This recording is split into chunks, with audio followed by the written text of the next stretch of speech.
오늘 에베소서 2장 14절에서 18절 말씀 가지고 평화의 왕 주님이 오시면이라는 제목의 하나님 말씀을 함께 나누도록 하겠습니다. 우리는 지난주 두드리시는 손 열리는 마음이라는 제목의 대림절 1주차의 말씀을 함께 나누었습니다.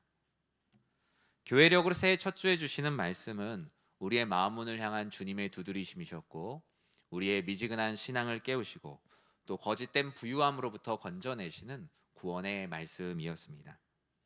세상의 수많은 두드림이 이 연말과 연시에 우리의 마음을 쿵쾅쿵쾅 두드리지만, 정말 멀리서 들려오는 그 작은 주님의 발자국 소리에도 귀를 기울여야 되는 시간이 바로 이 대림의 계절임을 우리는 함께 나누었습니다. 대림절 2주차의 때는 주로 이제 평화로 오시는 주님, 평화의 주님의 말씀을 함께 나눕니다. 이 세상이 소란하고 또 우리의 마음에도 여전히 정리되지 않은 어려움들이 있고, 걱정과 염려, 수많은 일들이 많지만 그 가운데 평화의 주님이 오시면 내 안에 있는 풍랑이 있는 듯한 내 마음을 잠잠케 하시겠지. 그래서 이 대림에 오시는 평화의 주님의 모습을 거대한 고요라고 합니다. 거대한 고요. 우리의 어떤 자잘한 소리들을 다 덮고도 남을 거대한 고요함이 우리들에게 오시는 시간이고, 우리 또한 그것을 기다리는 시간입니다. 마치 시편 24편의 기자의 이 시편 24편의 고백이 우리 대림의 고백이라는 생각이 들었어요. 42편 5절 말씀 우리 같이 한번 읽어볼까요? 내 영혼아 내가 어찌하여 낙심하며 어찌하여 내 속에서 불안해하는가. 너는 하나님께 소망을 두라. 그가 나타나 도우심으로 말미암아 내가 여전히 찬송하리로다. 아멘. 대림의 계절에 오시는 주님께서 우리의 마음을 두드리시면서 말씀하세요. 내 영혼아 내가 어찌하여 낙심하고 있느냐. 어찌하여 예수 안에 있다고 하면서도 불안해하고 있느냐. 너는 다른 곳이 아닌 하나님께 소망을 두어라. 그러면 하나님께서 너의 그 막힌 담과 같은 삶의 문제에 나타나셔서 도우심으로 말미암아 너는 이전처럼 여전히 하나님을 찬송하게 될 것이다. 이것이 바로 우리의 마음 문을 두드리시는 이 대림의 계절에 찾아오시는 주님의 말씀입니다. 지금 우리에게 왜 이런 평화의 주님이 필요할까요? 우리가 평화롭지 않은 일상이 너무나 많기 때문이에요. 우리가 살갑게 느끼는 지금 이 사회가 참 많이 어렵죠. 세계 경제는 불확실성과 불안정성이 훨씬 더 커지고 있습니다. 무역은 계속 긴장되고, 패권 국가들 간의 정책으로 인하여서 그 사이에 끼어 있는 많은 나라들은 앞으로 어떻게 해야 될지 알지 못하는 시대를 우리는 살아가고 있어요.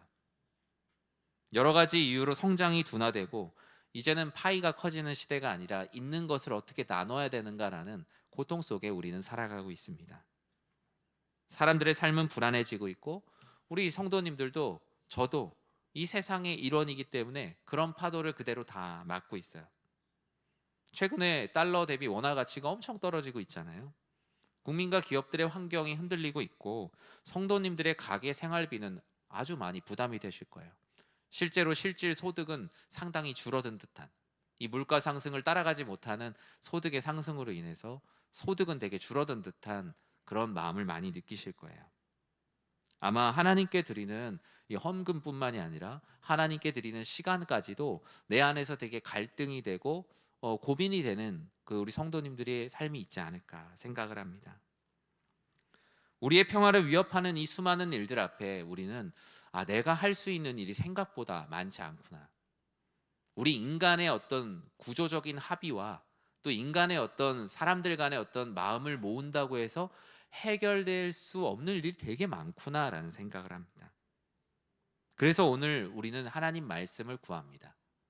평화의 주님께서 오셔서 이 모든 것들, 우리의 마음을 동요하게 하는 수많은 것들을 잠잠케 하시고, 우리 안에 쌓고 있는 수많은 문제들을 다 허물어 달라고요.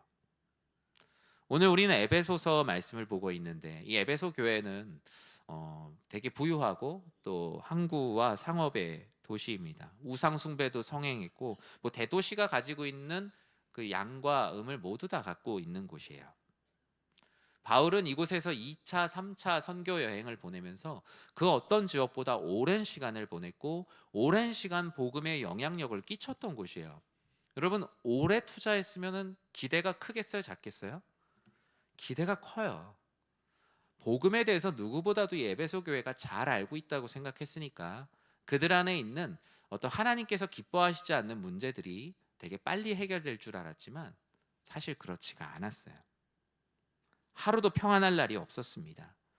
에베소 교회는 유대인들 소수로 시작을 했지만 사실 극초기를 제외하고는 많은 이방인들, 다양한 민족들이 모이기 시작했어요. 이런 다양한 민족들의 증가로 인해서 그들 안에 여러 가지 많은 갈등과 분열이 그치지가 않았습니다. 이전에 그들이 복음을 몰랐던 모습에 대해서 바울은 이렇게 말했거든요. 에베소 성도들의 모습이 너희들은 원래 허물과 죄로 죽었던 사람들이었다. 세상 풍조를 따르는 사람들이었고 육체의 욕심을 따르는 본질상 진노의 자녀들이었다고요. 그런데 어떻게 이들이 하나가 되었을까요? 어떻게 이렇게 복음의 능력으로 살아갈 수 있게 되었을까요?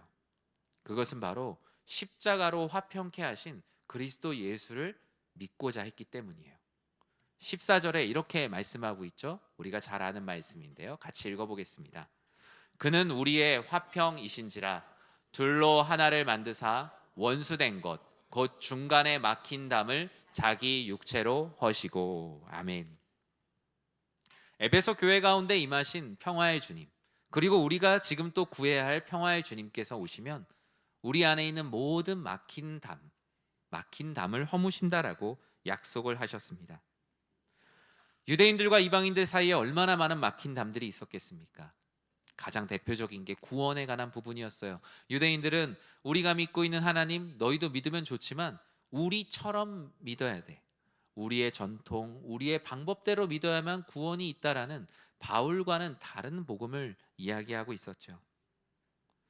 특히 이 막힌 담을 허무셨다라는 것에서 이 막힌 담을 이해하기 위해서는 기존 유대인들의 성전을 이해해야 될 필요가 있는데 그 중에 성전 경계석이라고 불리는 소렉이라는 것이 있습니다. 이전에 유대인들이 예배드렸던 성전에는 유대인들과 이방인들이 같은 공간에서 예배드리지 않고 공간의 나뉘어짐이 있었습니다. 우리나라도 복음이 처음 들어왔지만 이전에 교회들이 어땠어요? 이게 남자 여자 이렇게 따로 가운데 이렇게 막이 이렇게 있었어요. 저는 고등학교 때 이제 온누리 교회 상참하던 경배와 찬양 집회를 이렇게 몇 번 갔었는데 그게 벌써 30년이 된 시간인데 그때 가운데 이렇게 나눠져 있었어요. 여학생하고 남학생하고 이렇게 나눠서 집회를 했었어요. 90년대 후반에. 그래서 시간이 많이 지났는데 그렇게 했었습니다. 근데 당시에도 이방인들과 유대인들 사이에 예배드리는 곳에 성전 경계석이 있는데 1800년도 후반에 발견된 그 경계석에 이렇게 쓰여져 있었어요. 경고문이 어떠한 이방인도 이 경계를 넘어 안쪽에 들어올 수 없다.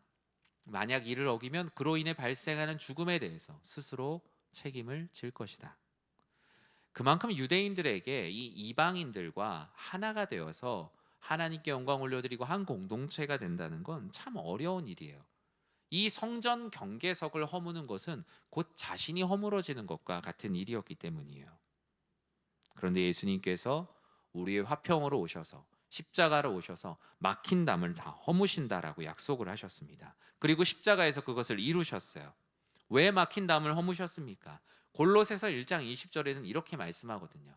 그의 십자가의 피로 화평을 이루사 만물 곧 땅에 있는 것들이나 하늘에 있는 것들이 그로 말미암아 자기와 화목하게 되기를 기뻐하심이라.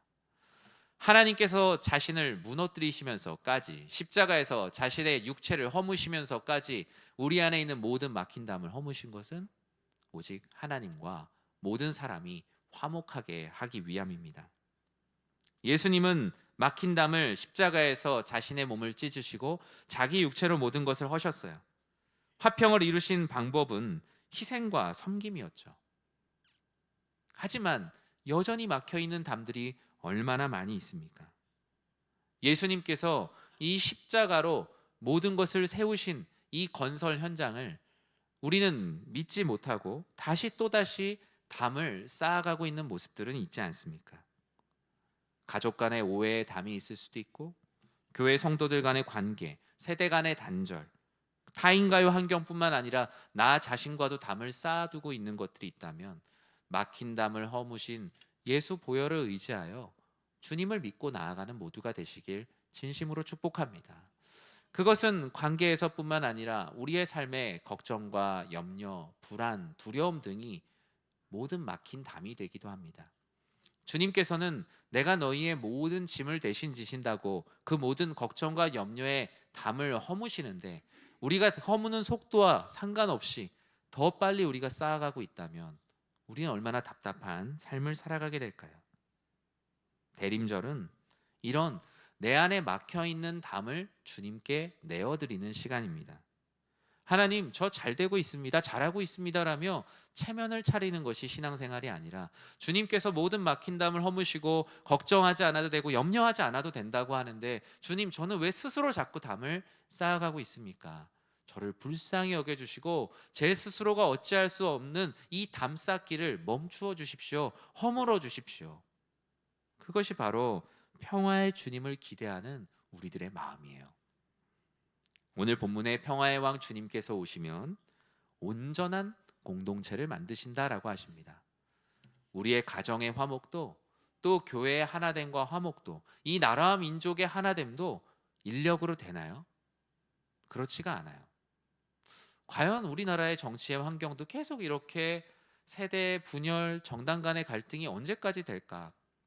그 아픔으로 인해서 우리가 언제까지 뉴스를 눈살을 찌푸리면서 봐야 될까라는 생각을 참 많이 합니다. 그러면서 생각해요. 아, 인간의 인력으로는 화평을 이룰 수가 없는 거구나. 사회적 합의를 하고 구조적인 합의를 한다고 한들 그것은 일시적인 것이고 언제든지 깨질 수 있는 거구나. 언제든지 다시 남남처럼 지낼 수 있는 것이 인간의 평화구나라는 생각을 해요. 평화의 주님께서는 이런 적대감의 상징인 계명의 율법을 폐하셨어요. 특히 그들 안에 있었던 가장 눈에 보이는 문제인 유대인과 이방인으로 나뉘어져 있는 이 공동체가 아주 불완전한 공동체이기 때문에 온전한 공동체로 바꿔주셔야 했어요. 그리고 그들의 정체성이 무엇인지 오늘 본문은 말씀하셨는데, 한 새 사람이라고 합니다. 어떤 한 새로운 사람이 되었다고요. 너희는 이전에 유대인이라는 한 사람이었다면, 이방인이라는 한 사람이었다면, 부유한 한 사람이었다면, 많이 배운 한 사람이었다면, 가난한 한 사람이었다면, 이제는 새로운 분류 기준이 생겼다라고 말해요. 그리스도 예수께서 우리를 위해 십자가 못 박혀 죽으시고 우리가 그분을 믿는 순간 우리는 나음을 입었고, 이제 우리는 한 새 사람으로 불리게 된 겁니다. 유대인과 이방인들이 교회 안에서 서로 잘 합의해서 그냥 하나 된 합의 공동체가 아니라는 거예요. 우리 서로 각자 전통이 있으니까 우리 서로 존중하면서 긁지 말자, 이렇게 하는 합의가 아니라는 거예요. 그건 하나됨이 아니라는 것이죠. 교회란 십자가로 평화를 이루신 그 예수 보혈로 하나 된 일종의 영적인 화합물이요, 유기체예요. 여러분 과학 시간에 예전에 배우셨죠? 혼합물과 화합물의 차이 뭐 이러면서 아마 과학 시간에 배우셨을 거예요. 그래서 일단은 이제 그 교보제 같은 걸 이제 사서 했던 기억이 나는데, 한쪽에는 콩이 뭐 이렇게 들어있고 한쪽에는 이렇게 팥인지 뭐 작은 게 뭐가 들어있어요. 그러면 그걸 비커에다 담아요. 그러면 보면 같이 있는 것 같아요. 하나 된 것 같아요. 그런데 성질은 남아있어요. 콩은 콩대로, 팥은 팥대로. 이것은 혼합물이죠. 근데 화합물은 뭐예요? 이전에 콩의 성질이나 팥의 성질이 전혀 다른 모습으로 하나의 존재가 되는 거예요. 교회는 혼합물에 가까울까요? 화합물에 가까울까요? 화합물에 가깝죠. 내가 콩이었는데 교회 안에 들어와서도 나 계속 콩이야. 나 팥이었는데 교회 안에서도 계속 팥이야. 서로 잘 지낼 때는 비커 안에 잘 담겨 있어요. 우리는 하나 되었어. 그런데 안 좋을 때는 콩은 콩대로, 팥은 팥대로 나뉩니다. 변화되지 않았으니까요.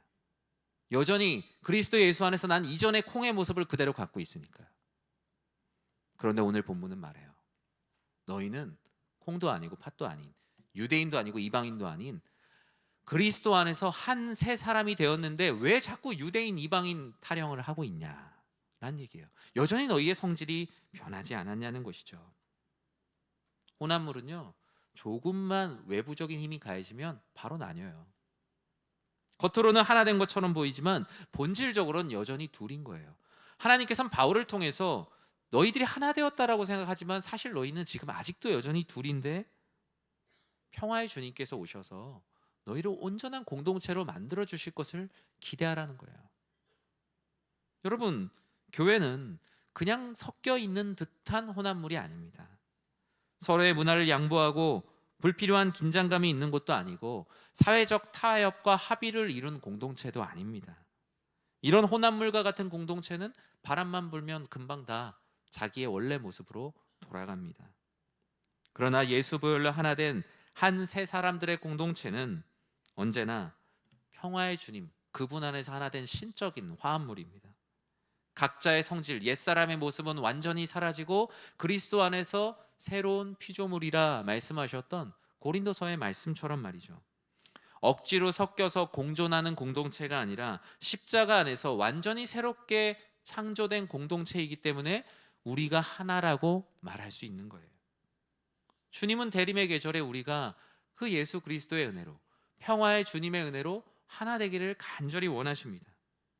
교회에 먼저 온 사람이든 나중에 온 사람이든 부유한 사람이든 가난한 사람이든 교육 수준이든 어떤 성격이나 성질, 지역, 세대 모든 벽이 허물어지고 온전한 공동체가 되길, 이 교회뿐만 아니라 우리 나라와 민족도, 그리고 여러분의 가정도, 여러분이 속해서 일하는 모든 직장도 바로 한 세 사람의 놀라운 선한 영향력이 끼쳐지길 진심으로 축복합니다.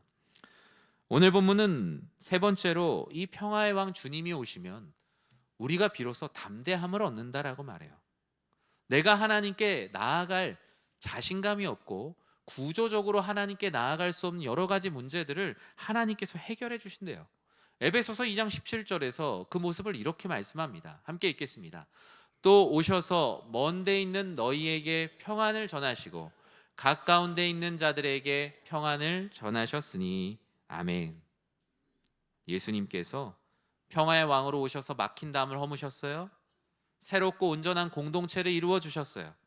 이제 한 세 사람의 공동체라고 완전히 본질적 변화를 선언하셨죠. 이제 이 공동체가 이전에는 하지 못했던 일을 경험하게 돼요. 나아갈 수 없었던 사람들이 하나님께 나아갈 수 있게 됩니다. 그들의 전통과 유전과 생각과 고정관념으로 어찌할 수 없었던 모든 것들이 무너지고 예수를 그리스도라고 누구나 고백할 수 있고 믿고 나아갈 수 있게 되었어요. 오늘 본문 17절에 이렇게 말하죠. 주님께서 또 오셔서 먼 데 있는 자들에게도 평안을 전하시고 가까운 데 있는 자들에게도 평안을 전하신다고요.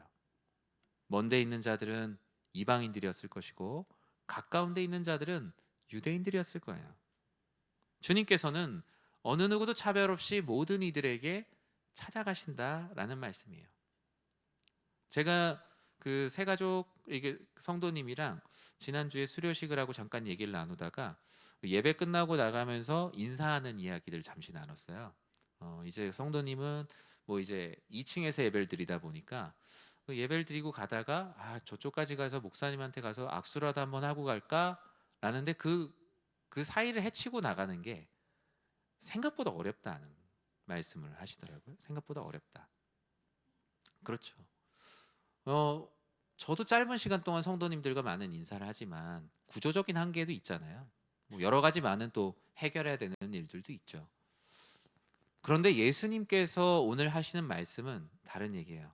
예수님은 대림절에 우리들 보고 예수님을 찾아오라고 하신 것이 아니라 먼 데 있는 자들에게도 가까이 있는 자들에게도 심지어 나아갈 수 없는 자들에게도 주님께서 찾아가신다는 거예요. 인간의 화평은 사람들이 각자의 필요에 따라 어느 시점에서 모여서 합의를 이루는 것이지만 평화의 왕 주님께서는 주님께 나아갈 수 없을 만큼 마음이 무너진 사람, 주님께 어찌할 수 없어서 무언가 아무것도 할 수 없는 그 모든 곳들까지 찾아가셔서 평화의 복음을 전하신다라는 거예요. 대림은 찾아오심입니다. 내가 찾아가는 것이 아니라 찾아오시는 은혜예요. 내가 찾아가면 공로죠. 그런데 나를 찾아오시면 우린 그걸 은혜라고 말해요.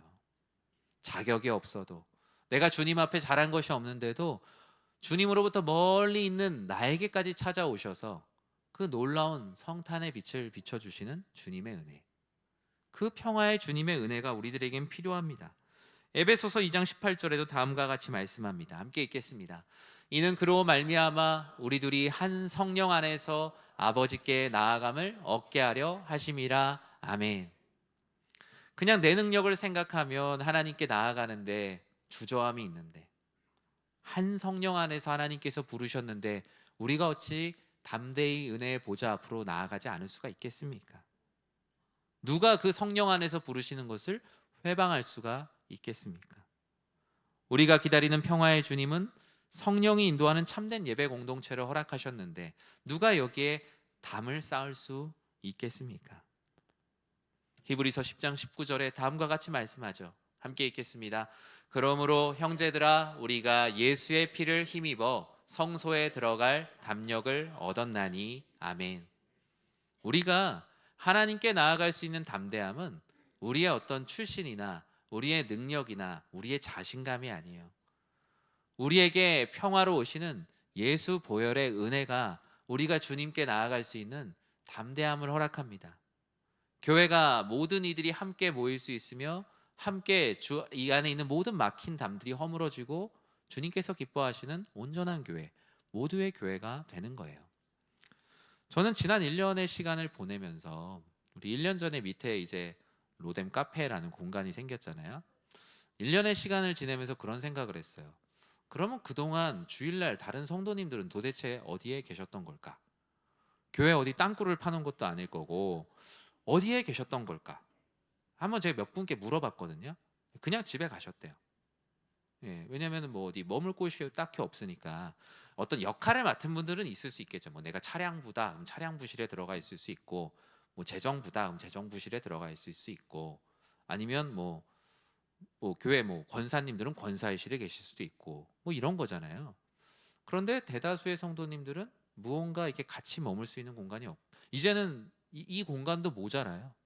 그래서 식당을 똑같이 만들어야 되나? 이 식당에 있는 공간도 주일만큼은 이 성도님들이 3, 4, 5 모여서 식사 후에 이렇게 모이고 뭐 말씀도 나누고 회의도 할 수 있게 해야 되나? 그런 생각도 이렇게 해봐요. 우리 안에 성령 하나님께서 하나 되게 하셨음에도 불구하고 정말 보이든 보이지 않든 잔잔하게 남아있는 벽들이 있어요. 벽 같지는 않지만 벽처럼 느껴지는 벽들이 있어요. 우리는 우리의 걱정과 염려의 벽뿐만 아니라 우리가 온전한 공동체가 되어서 마치 주님께서 먼 데든 가까운 데든 평화의 주로 찾아가신 것처럼 어떤 제약 없이 소통할 수 있는 우리 온전한 공동체의 본질이 무엇인지 이 대림절 기간에 더 많이 묵상하고 기도해야 할 것입니다. 말씀을 맺습니다. 이런 평화의 주님은 나와 우리 사이에 막힌 담을 허무시는 능력으로 오셨습니다.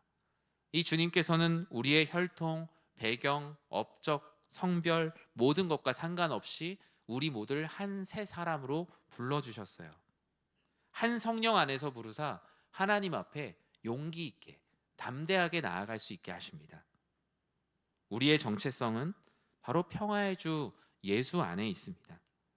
유대인이냐 이방인이냐, 남자냐 여자냐, 어린이냐 청소년이냐 젊은이냐 어르신이냐가 우리의 정체성이 아니라 우리의 정체성은 십자가 안에서의 한 세 사람들입니다. 교회는 비슷한 사람들의 모임이 아니라 서로 다르고 다른 사람들이 예수 그리스도 보혈로 닳고 달아지는 공동체가 바로 참된 교회인 것입니다.